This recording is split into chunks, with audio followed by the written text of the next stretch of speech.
What's happening, y'all? Listen, I wanted to jump on here and talk about the Johnny Depp Amber Heard situation real quick.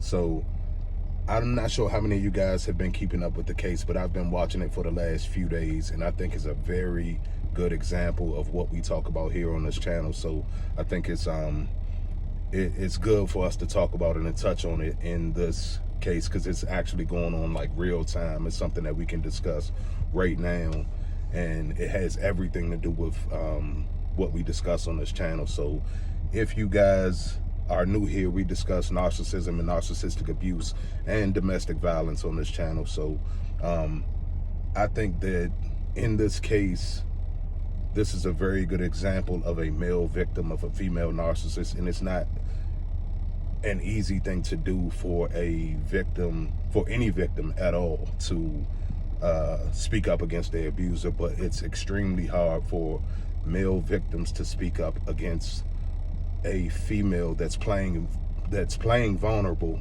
and has a supporting cast that believes in them.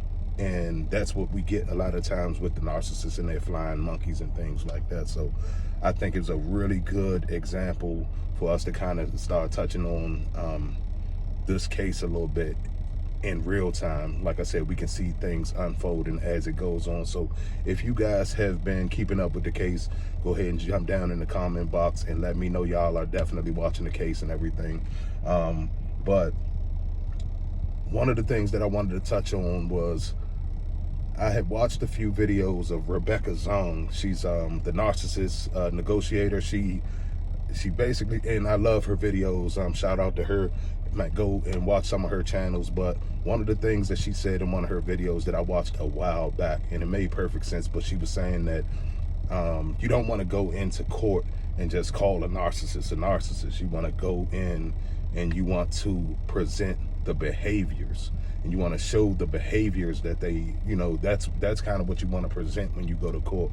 And I think Johnny Depp did an extremely good job of showing the court the behaviors of Amber Heard, rather than calling her, you know, calling her flat out, just saying, oh, she was, you know, narcissistically abusive and she was mentally abusive. Like, yeah, he may have said, you know, she was mentally and emotionally abusive and those type of things, but I think that he really did an extremely good job of explaining her behaviors and showing how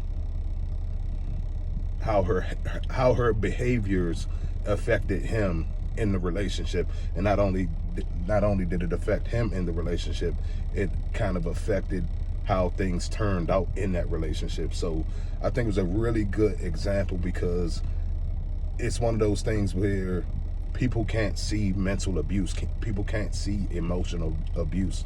So yeah, we can see a lot of the physical marks that she's portraying, but I think this is a really good example for him to kind of talk about what was going on behind the scenes that led up to a lot of the things that we're seeing that's coming out in the court now.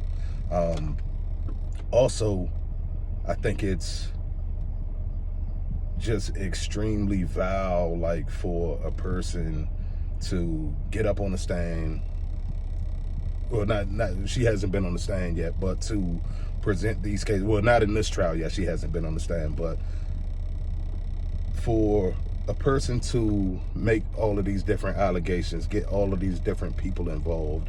You have Johnny's side and all of his supporters. Now you have her side and her supporters. And I think that things are starting to fall apart in her manner because of all the lies that she told. I think at the beginning of everything, nobody really knew the truth. And when you're dealing with narcissists, you have a lot of blind supporters. You have a lot of people that come in and just automatically take the toxic person's side because they kind of build it up that way. And it's unfortunate that it took 6 years. Like, I was listening to the case yesterday, and Johnny Depp was saying that basically all of this occurred about 6 years ago. But so it's unfortunate that it took 6 years for him to get some type of vindication. But I think that he did an extremely good job of vindicating himself somewhat, at least in the public eye.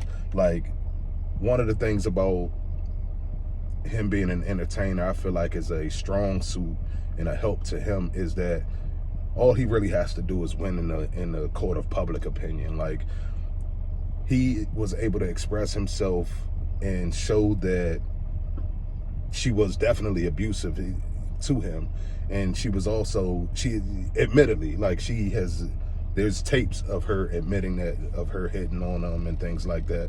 Then you had the poop in the bed, stuff like that was completely trifling. I don't know how many of y'all saw that part of it, but then she tried to blame it on the dog. Then she brought other flying monkeys in and tried to basically, you know, make it sound like, gaslight him and make it sound like he was just crazy for thinking that that human being actually pooped in the bed and all of that kind of stuff. Like, I think that was absolutely sick, for her to play all of those types of games and get all of these different people involved in the entire situation.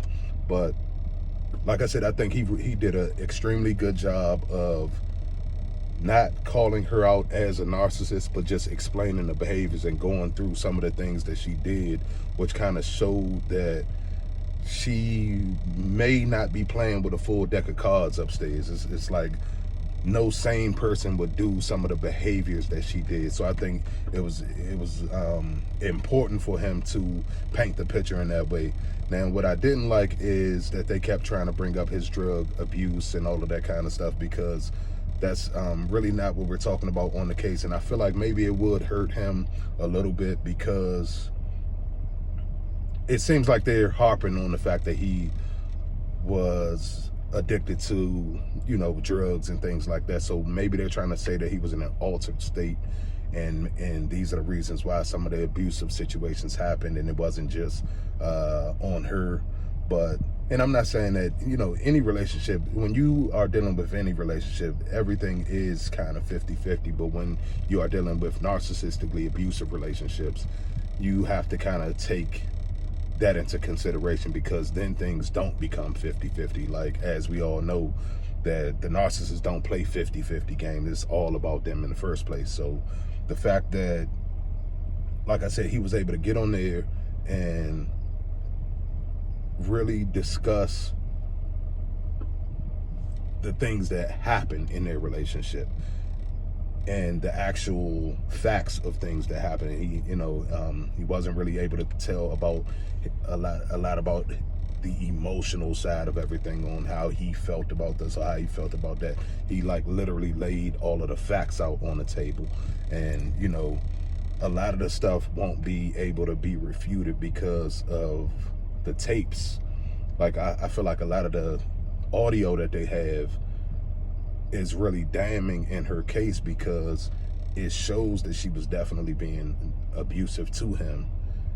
She you know, she admitted to being physically violent, even if she tried to minimize it. And, you know, I think it just shows a classic sign of narcissism and narcissistic abuse. Like, and it's even more heartbreaking to me that, like, to hear about, like, Johnny Depp is a legend, man. We've been watching Johnny Depp since, you know, I mean, 20-30 years now, like since 21 Jump Street and all of that kind of stuff. So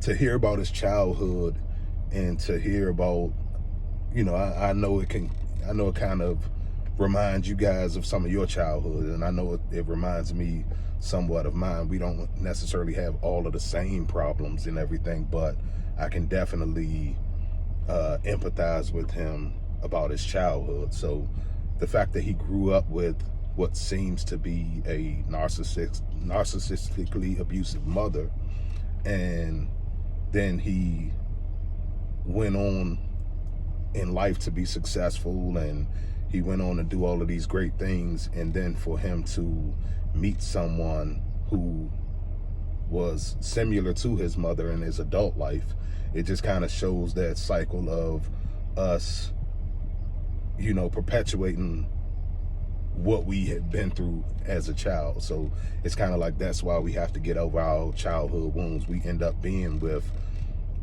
people just like the people that were abusing us in life.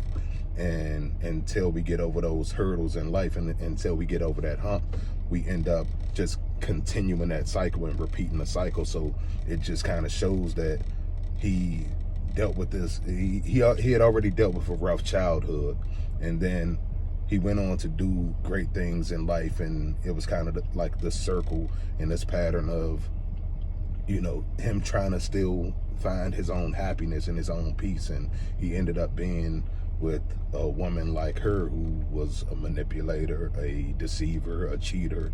Obviously she was a cheater. She was, you know, there's the things with James Franco, and then you have the stuff going on with Elon Musk.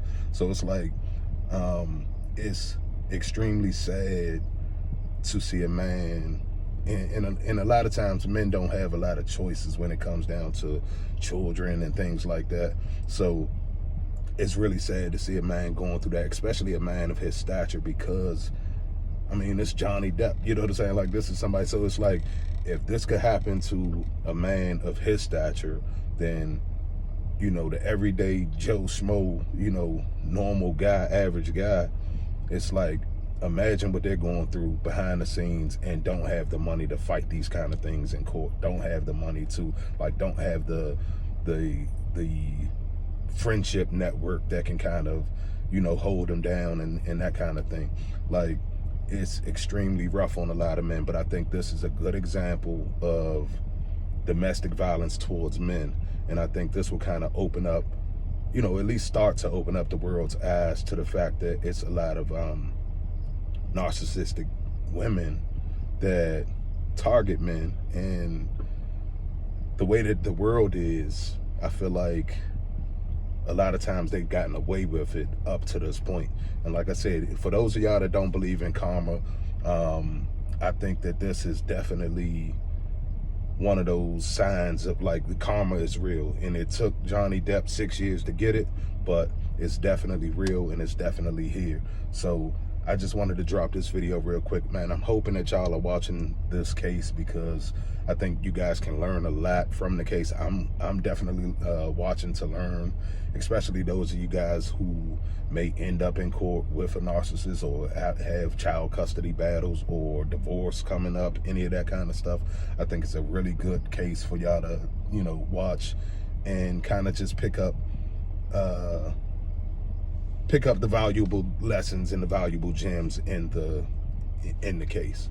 So let me know if y'all are watching the case. Let me know if y'all have been keeping up with it, and let me know, you know, what your thoughts are in the case, and whether you think that Johnny Depp is actually winning, or if you think Amber Heard, you know, in the testimony that was given today, did that hurt him in any way? Just get in the comment box and let me know what y'all think about that. And I'll tap in with y'all later, man. Love y'all, and I'll talk to y'all in a minute.